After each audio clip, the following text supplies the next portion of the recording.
Pada kali ini saya akan menjelaskan materi tentang uji T dengan saya sendiri Elsa Kavita Ardiana. Nah, dari uraian materi dalam uji statistik parametrik ini, terdapat beberapa uji yang dapat digunakan untuk mengambil kesimpulan tentang populasi dari sampel tersebut yang diambil. Nah, seandainya sampel yang diambil ini merupakan sampel yang saling berhubungan, maka akan timbul suatu permasalahan bagaimana metode menganalisisnya dan uji statistik apa yang akan digunakan. Salah satu uji statistik parametrik yang digunakan adalah uji t-test dependent atau t-test atau uji T adalah uji statistik yang digunakan untuk menguji kebenaran atau kepalsuan hipotesis nol. Nah, uji T pertama kali itu dikembangkan oleh William Sally Gosset pada tahun 1915. Nah, uji T ini dapat dibagi menjadi dua. Nah, yang pertama itu uji T yang digunakan untuk pengujian hipotesis 1 sampel dan uji T yang digunakan untuk pengujian hipotesis 2 sampel.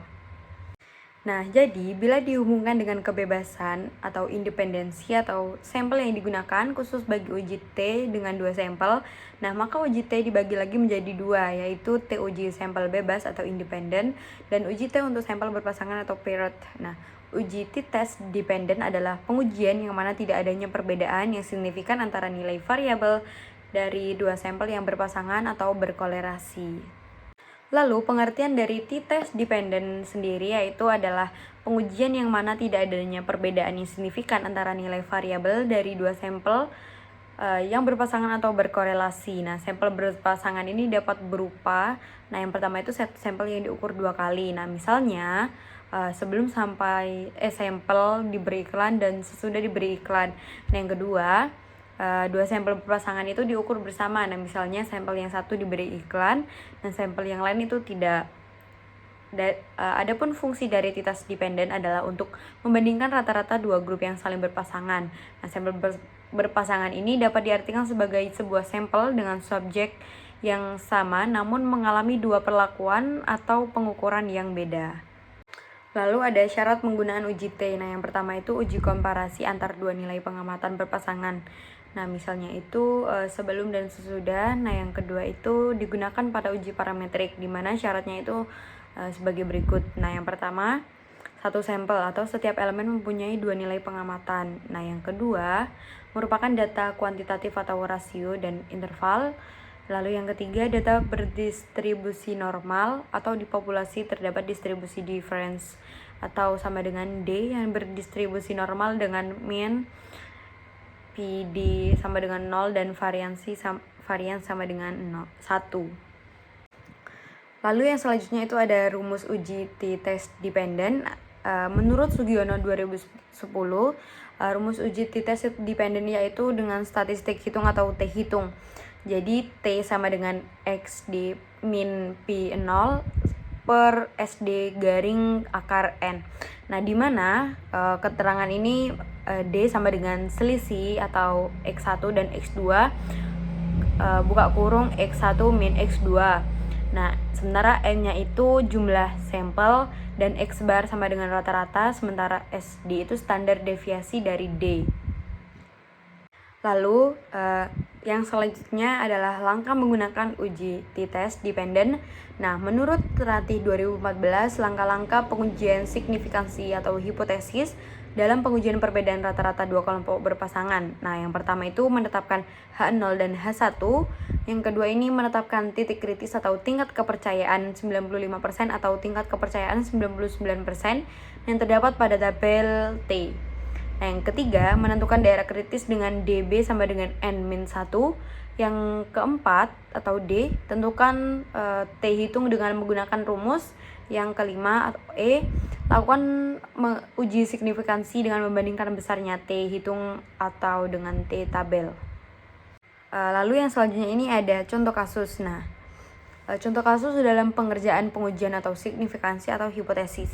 Nah, pada suatu kegiatan penelitian eksperimental telah berhasil menemukan metode ABC sebagai metode baru untuk mengajarkan mata kuliah statistika dasar. Nah, dalam rangka uji coba terhadap efektivitas atau keampuhan metode baru itu, dilaksanakan penelitian lanjutan dengan mengajukan hipotesis nol atau nihil yang mengatakan atau tidak terdapat perbedaan yang signifikan. Nah, nilai statistika dasar antara sebelum dan sesudah diterapkannya metode ABC sebagai metode mengajar mahasiswa di UIB semester 6. Nah, dalam rangka pengujian ini diambil sampel sebanyak 20 mahasiswa menggunakan taraf kepercayaan 95% atau alfa sama dengan 5% untuk menguji pernyataan hipotesis tersebut. Nah, bisa dilihat ini tabelnya. Lalu langkah-langkah yang dilakukan atau pembahasan yang pertama itu adalah menentukan hipotesis yang digunakan. Nah, yaitu H0 tidak terdapat perbedaan yang signifikan antara hasil belajar sebelum dan sesudah HA. Terdapat perbedaan yang signifikan hasil belajar sebelum dan sesudah. H0 sama dengan P1 sama dengan P2, juga H1 sama dengan P1 tidak sama dengan P2. Yang kedua itu menetapkan titik kritis, yaitu alfa 5%. Yang ketiga menentukan daerah kritis dengan dB sama dengan N-1, 20 dikurang 1 sama dengan 1. Yang keempat itu menentukan T hitung, lalu memulai dengan menghitung selisih D. Bisa dilihat yang ada di tabel pada PowerPoint. Lalu itu yang kedua menghitung standar deviasi yang telah diperoleh. Akar dari 31,4211 itu sama dengan 5,6054. Lalu yang ketiga itu menghitung T hitung, itu T sama dengan min 90 per 20 per 5,6054 per akar 20 sama dengan min 4,50 per 1,2534, diperoleh hasilnya itu min 3,5902. Lalu yang keempat ini melakukan uji signifikansi. Nah, diketahui T tabel sama dengan 2,093. Nah, sehingga T hitung ini lebih besar dari T tabel, sehingga dapat disimpulkan H0 ini ditolak, sehingga disimpulkan bahwa terdapat perbedaan yang signifikan antara hasil belajar statistika 2 sebelum dan sesudah diterapkannya metode ABC. Lalu dari subbab yang kedua itu ada uji T2 sampel berpasangan atau uji T berpasangan paired t-test. Nah, jadi tujuannya ini untuk dapat memahami melakukan uji T2 sampel berpasangan agar bisa melakukan latihan secara baik secara manual atau dengan menggunakan SPSS. Lalu dari pengertian dari uji T berpasangan atau paired t-test ini adalah salah satu metode pengujian hipotesis di mana data yang digunakan tidak bebas. Nah, yang dicirikan dengan adanya hubungan nilai pada setiap sampel yang sama atau berpasangan. Nah, ciri-ciri yang paling sering ditemui pada kasus yang berpasangan adalah satu individu atau objek penelitiannya dikenai dua buah perlakuan yang berbeda. Nah, walaupun menggunakan individu yang sama, peneliti tetap memperoleh dua macam nih data sampel, yaitu data dari perlakuan pertama dan data dari perlakuan kedua. Nah, yaitu tidak memberikan perlakuan sama sekali terhadap objek penelitian. Nah, misalnya pada penelitian mengenai efektivitas suatu obat tertentu. Nah, perlakuan pertama peneliti menerapkan kontrol, sedangkan pada perlakuan kedua barulah objek ini dikenai suatu tindakan tertentu, misalnya pemberian obat. Nah, dengan demikian performance obat dapat diketahui dengan cara membandingkan kondisi objek penelitian sebelum dan sesudah diberikan obat. Nah, contoh kasus lain, nah misalnya nih program diet di mana pengukuran berat badan ditimbang sebelum dan setelah diet. Nah, contoh lain yang bisa dianggap berpasangan mesti terdapat dua objek penelitian, misalnya perbedaan antara tinggi ayah dan anaknya. Lalu contoh uji T2 sampel berpasangan atau studi kasusnya itu adalah sebuah penelitian memiliki tujuan ingin mengetahui apakah terdapat perbedaan waktu yang dibutuhkan pesawat untuk memasang infus sebelum dan sesudah mengikuti pelatihan. Nah, karena itu peneliti mengambil sampel acak terdapat 10 orang perawat. Berikut adalah waktu yang dibutuhkan untuk seseorang pesawat itu saat memasang sebelum dan sesudah mengikuti pelatihan. Nah, data dihitung dalam menit. Tabel sudah ada yang di PowerPoint, bisa dilihat. Jadi untuk pembahasannya itu ya adalah yang pertama H0 sama dengan P1 itu sama dengan P2. Terus HA sama dengan P1 tidak dengan sama dengan P2. Nah, titik kritis uji atau nilai T tabel pada A sama dengan itu 0,05 dan DF sama dengan 9A atau 2,26. Nah, selisih waktu sebelum dan sesudah itu bisa dilihat dari tabelnya.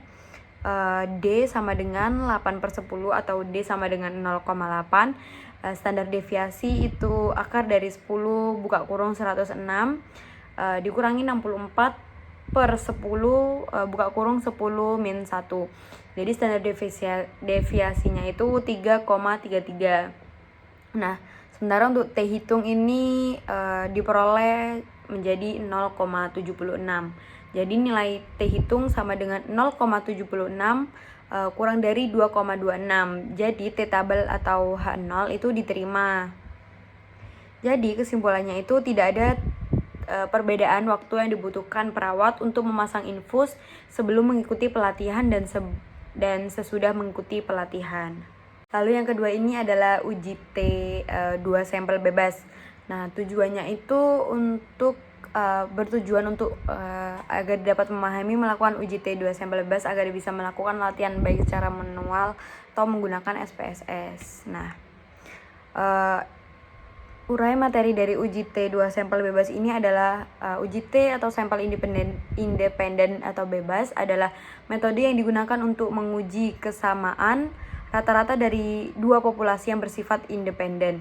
Nah, di mana peneliti ini tidak dapat memiliki informasi mengenai ragam populasi tersebut. Nah, independen ini maksudnya adalah bahwa populasi yang satu tidak dipengaruhi atau tidak berhubungan dengan populasi yang lain. Barangkali kondisi di mana peneliti tidak memiliki informasi mengenai ragam populasi adalah kondisi yang paling sering dijumpai di kehidupan nyata. Oleh karena itu, untuk secara umum uji T atau baik satu sampel, dua sampel independen maupun paired adalah metode yang paling sering digunakan. Lalu ada contoh kasusnya, sebuah perusahaan penghasil bahan bakar mobil hendak memilih satu dari dua ramuan kimia yang akan dijadikan campuran di dalam produknya. Ramuan tersebut adalah RDX dan DLL. Nah, untuk memutuskannya, Departemen Riset ini perusahaan tersebut mengadakan penelitian untuk menguji efisiensi penggunaan bahan bakar setelah diberi kedua campuran tersebut. Nah, dalam penelitian ini digunakan 20 buah mobil yang memiliki karakteristik yang homogen.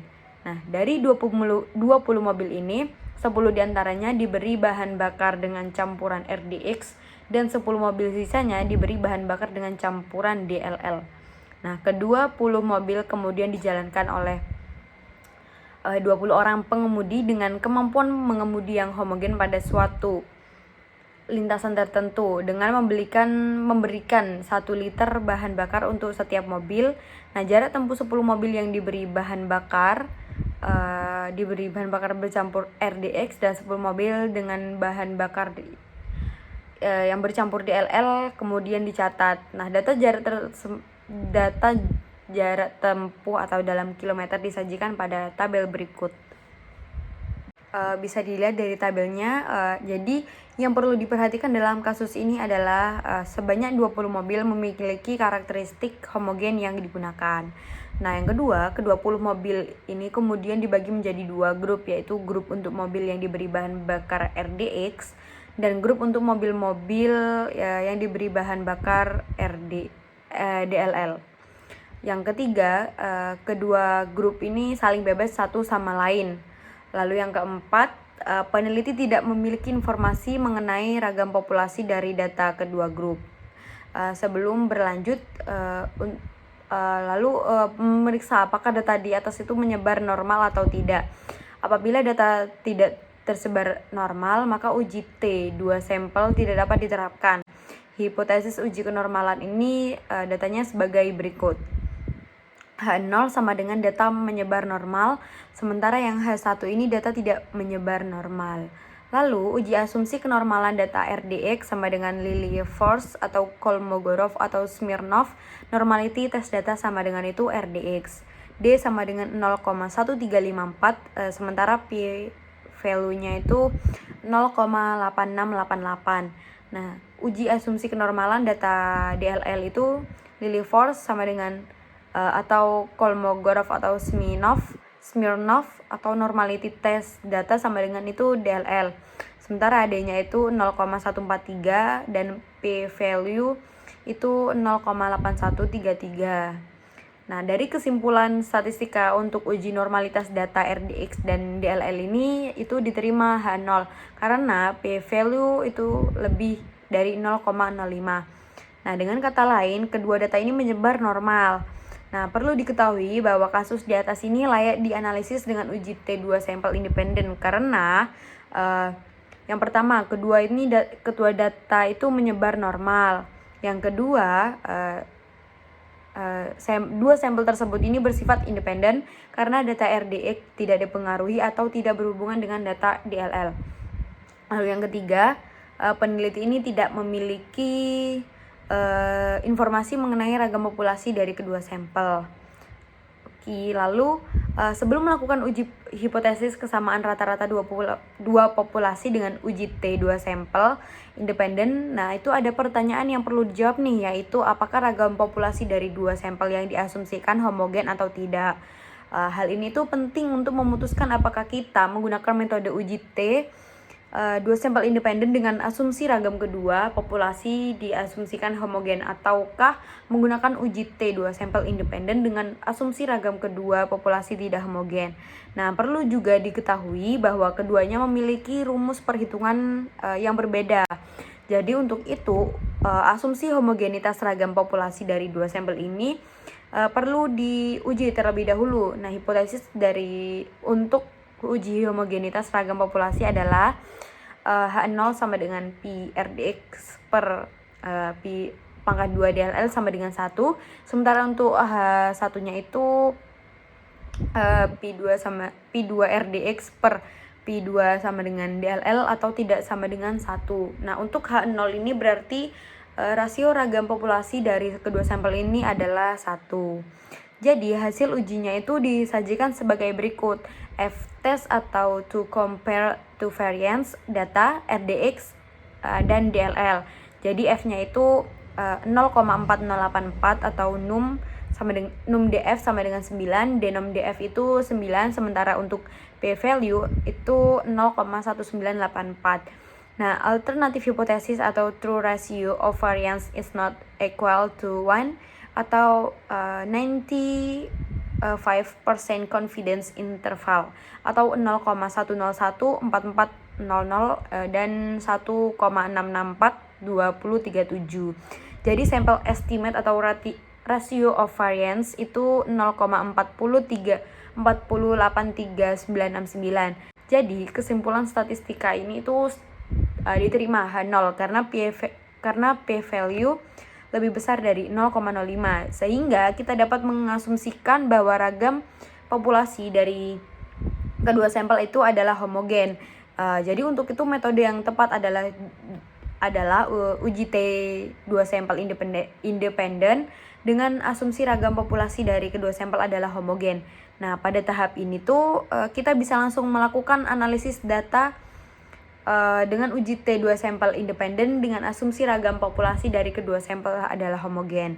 Nah, hipotesisnya adalah H0 itu sama dengan PRDX min PDLL sama dengan 0, sementara untuk H1-nya sendiri itu ada PRDX min PDLL tidak sama dengan 0. Jadi untuk H0 berarti rata-rata RDX sama dengan rata-rata DLL. Hasil analisis disajikan seperti di bawah. Two sample t-test data sama dengan RDX dan DLL. T sama dengan min 1,7803 dan DF-nya itu 18, sementara untuk p-value itu 0,09192. Alternatif hipotesis atau true difference in means is not equal to 0 atau 95% confidence interval atau min 0,204 93187 atau dan 0,01693187.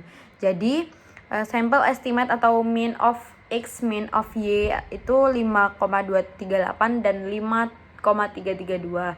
Jadi output di atas itu menunjukkan bahwa tidak terdapat cukup bukti untuk menyatakan bahwa rata-rata jarak tempuh mobil yang menggunakan bahan bakar tercampur RDX dan DLL ini berbeda.